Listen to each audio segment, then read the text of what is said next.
I guess, yeah, one man's trash is another man's treasure. So I think it was a beautiful win last night against a very good team. The Browns are well coached, they're tough, they're physical, they're playing for a lot. They're in our division, they're a rivalry.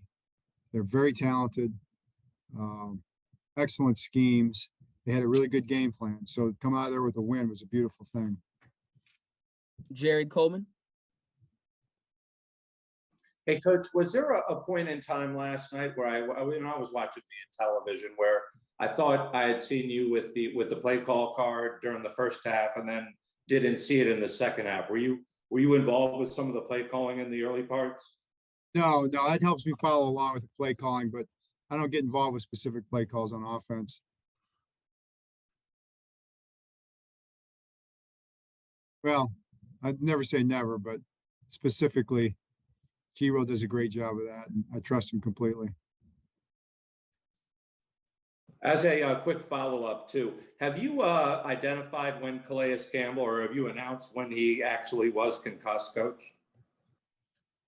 I don't know when he was concussed in the game, but we didn't know about it until, I don't know, a day or two later, Chad. He had symptoms. It was on Monday.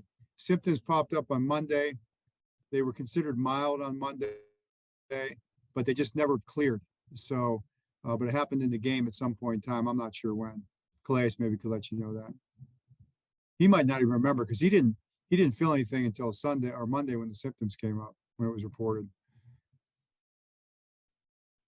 Sean Stepner. Hey, Coach, I was just going to ask about Tyus Bowser. I mean, after watching what he did and the way he's come on as of late, I mean, what else can you say about Tyus and just kind of specifically how he closed out the game yesterday? Yeah, it's just a great point. He's just been a steady, really good player all season. And then to finish the game in different variety of ways is probably very appropriate. I mean, he's rushed the passer, he's played the run, he's covered, he's been a spy. He's doing everything, and then he finished the game for us. He'll be the closer, I'm sure, in this game for the award.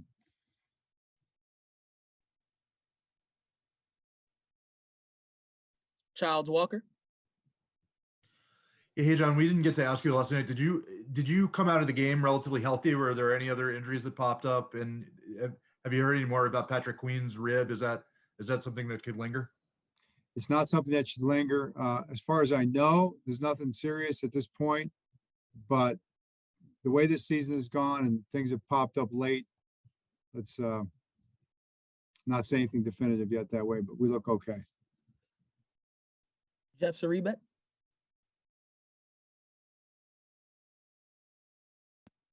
John, we saw Christian Welsh for, I think it was 10 to 12 snaps yesterday. We know Malik Harrison was back.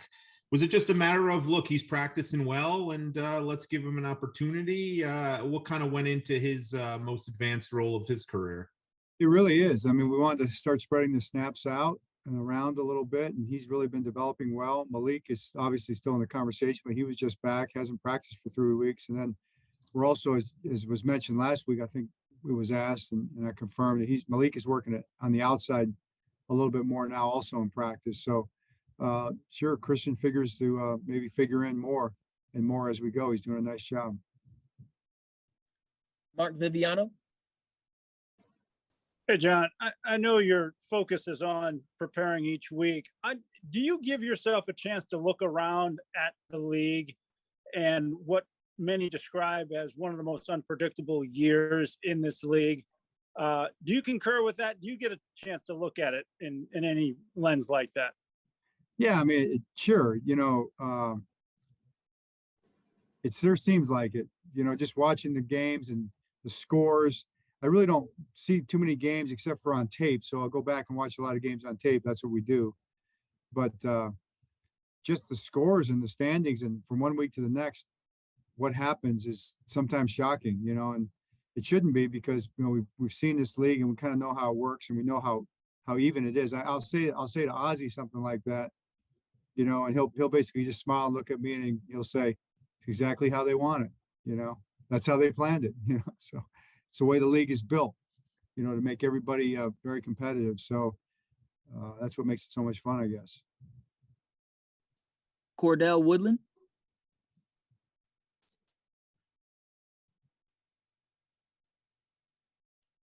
Cordell having some trouble hearing you there.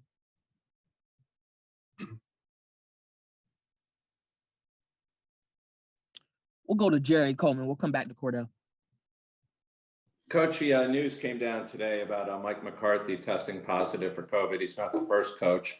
Is it something that's still on your mind, something that concerns you at all when you read about these things that pop up from time to time?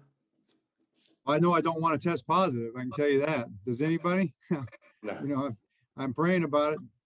Got my toes crossed, fingers crossed too, probably. But no, you know, pretty confident that I'm not going to get it. Aren't we all? Yeah. So, but yeah, it's part of it right now. We'll go back to Cordell. Hey, Coach, can you hear me? Yes, sir. Got you, Cordell. All right, sorry about that. This week we saw Rashad Bateman's usage rate go down from 70% against the Bears to 44% last night, really even between the wide receiver two, really down to Duvernay. Was there anything into that, or was it just trying to get even the reps out a little bit more? Yeah, it wasn't really a planned thing. We were in more heavier groups. I think we had two and tight ends, three tight ends on the field with Pat, you know, sometimes fullback and two tight ends. Probably our bigger groups around the field. I'm guessing a little more maybe than they have been some other games. Matt might have been part of it. And, you know, Devin played well too. So all those guys, you know, I like having those guys in the field.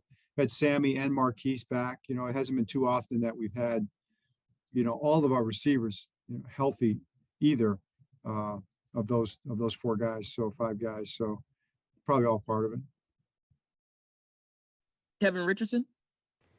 Hey, Coach, I got a chance to see that Cleveland touchdown, and it looks still to me that the ball bounced off the ground. Were you given a different explanation on what exactly happened there for the score?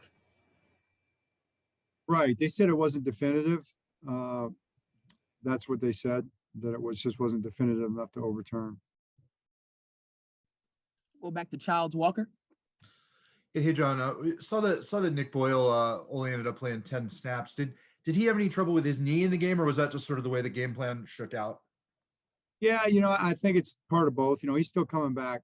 You know, he's still trying to get the knee stronger, and then probably part of the way the game played out too. You know, so hopefully it'll keep getting stronger, and he'll be able to take more and more snaps as we go. We'll go to Kyle Barber. Hey, John. Do you find there is any advantage in playing the Cleveland Browns so close to one another? You know, you're going to be facing them again in about 13 days. Does the game plan or strategy for that, is that a little bit more simplified when it's such a close relay period right back to them? Right. Well, we've had that before, you know, where we've had teams like within a week, and it just cuts down on the amount of research work you have to do. So for your staff and people like that. So it's a little simpler that way, but it's a little more complicated from the sense of you've just got done playing them, and it's kind of a chess game immediately right in front of you. And what was their recent move? It was like their last move, you know, was the last move that you had against them. So you try to figure out, you know, it's almost like an in-game type of an adjustment you're trying to make, but we can't, that's a week away for us. So for them, it's actually imminent, but for us, we have the Steelers, and that's all of our focus right now will be on the Steelers. And that, to your question, we'll be addressing that next week, and that's kind of how that works. Jeff Sarebek. John, just a general question. Do you sense some confusion with your pass rushers on what's going to be called and what's not going to be called, the roughing penalty? Or do you guys feel like, I mean, around the league, there's been a lot of talk about, you know, frustration among pass rushers with everything getting called. I mean, do you get a sense that from your guys, or do you have a pretty good feel for what is going to be called and what's not? No, I think there's a sense of frustration. You know, I can't sit here and say it there's not. You know, when you hit person not late in the strike zone, not in the head or neck area, you don't expect that to get called, or you expect it to get cleaned up by the replay official. And so there's frustration with the one last night. Can't say that there wasn't. But I think that's all across the league, like you said, it's part of it. Go to Cordell Woodland. Hey, Coach, is there a common factor that you're seeing, at least on the offensive side, when it comes to the slow starts you guys have been having this season? Not really, other than the fact that we're not getting first downs, and we're sometimes we don't get started, but this game when we got first downs, we moved the ball. The turnovers, hurt us at times, but I think we just need to score more points with our yards and our first downs. So we've had high numbers of first downs the last 2-3 weeks without high number of points. We kind of correlate yards and first downs to points. Time of possession, the time of possession was way up. That was a big part of the game, keeping our offense off the field. It helped our defense tremendously. So our offense contributed in a lot of really good ways, but the points are something that we need to do a better job of. And we had opportunities down there that we had to settle for field goals a couple times. Sean Stepner. Hey, Coach, I'm gonna broach the Lamar topic lightly, I guess. After watching last night's performance, I mean, obviously his worst outing as far as interceptions and throwing the football in that regard. How do you approach kind of coming off that game, and do you change anything this week, or what are your thoughts on Lamar as we progress into this next Steelers game? Really, Sean, it's a good question, and there's no macro adjustment that you make. It's just a matter of keeping to the grind, and embracing the grind of it, and for all of our guys, and I don't care how well you play or don't play or whatever. Lamar played a winning football game, made so many plays for us, so you don't want to lose sight of that. But he'll be thinking about the interceptions. That's what he'll be thinking about. I know how he is, and so you just kind of embrace that and go to work and try to get ready for the next game. Put the game plan in, practice the game plan, understand your opponent as fully and completely as you can, and go play football. And that's what we'll do. Try to, every week is a different week. We're not trying to look at some grand answer, some psychological, diagnosis about one thing or another. It's not about all that. It's about playing a very competitive game for 3.5 hours and preparing for the week to do it and do the best you can, play your best game, and that's really all you can do. Ryan Mink. Coach, it was a good weekend for the Harbaugh brothers in totality. Just wondering if you had any thoughts on Michigan's big win. Yes, a lot of thoughts, man. I was emotional, man. I tell you, watching Jim after the game with his players, and how just how much that team loves each other, and seeing them on the field and the fans on the field, and Jim going through the crowd, and then the working with Coach Howard, and running to Coach Howard, and then he get Jim give a big hug, and Jim just, you could tell the smile and how kind of proud he was, and all of it. It was just really one of those moments that I think everybody had to enjoy that. Most everybody, except for the Ohio State fans, but they'll get over it. Close it out here with Kyle Barber.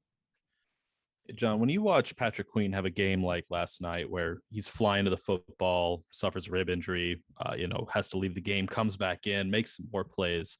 It looked like he had a pretty great game just from the eye test, but you see these analytics websites say that he had, a mediocre game or just an average game. Is that something you agree with after you watch the tape? Yeah, I'm grading it myself. I'm in the middle of grading it here. I wouldn't grade. It's not the grade I'd put on it, or will put on. Oh, I thought he had a very good game. All right, Coach, we appreciate you taking your time to talk with us today. Thank you so much. Okay, thanks everybody. Good seeing you guys. Thank you.